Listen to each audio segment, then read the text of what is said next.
I'm Harding Joy Catedralia, 28 years old, from Barangay Trapiche, Otones, Villa. Ang amon negosyo ay magbaligya sa mga fruits and vegetables.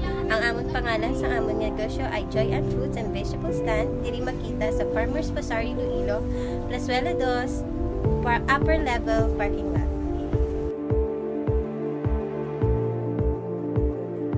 Gumpisa ako diri bilang isa ka staff sa una sang akong nabos. Nisalo ko lang ang iyang pwesto kag subong ako na ang nagatagiya diri.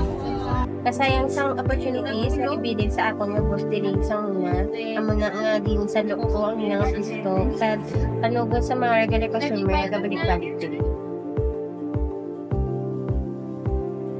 Ang problema nga naagyan ko sa akong daw isa pa diri amo ang pag-budget sang amon nga money, pag handle sang amon yung mga stocks kag pag-inventory sang amon stocks na sulbar naman ini paagi sa dalayon nga pag manage ang amon nga store kag sa paghatag sa namin nga service sa amon customer.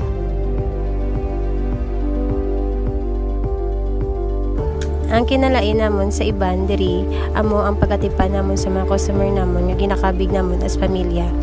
Ang bintaha gid namon diri sa amon nga store amo ang pagbaligya sa mga bugyon nga stock nga halin gid sa bagyo. Amo mga broccoli, coli, tarragon, kale, arugula, kag iban pa.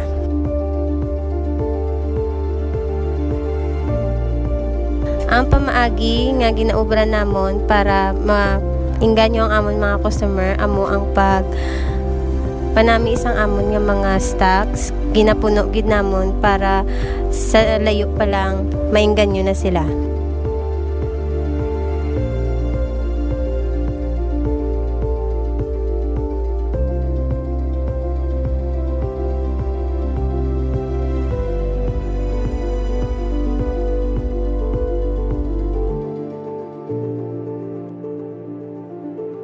Ang agyan gid namon nga kalamidad diri amo ang paginulan-inulan, pagbaha sa amon nga store kay wala gid kami madamo nga customer nga nakadto diri.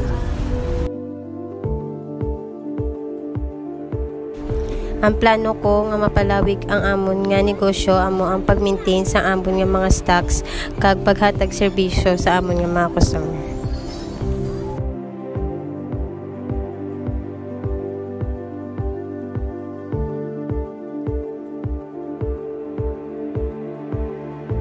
Ang mambal ko lang sa mga nag-umpisa pa dira sa negosyo, hindi ka madulaan sa inyong paglaom, ang handog nyo sa inyong sarili kag sa inyong pamilya.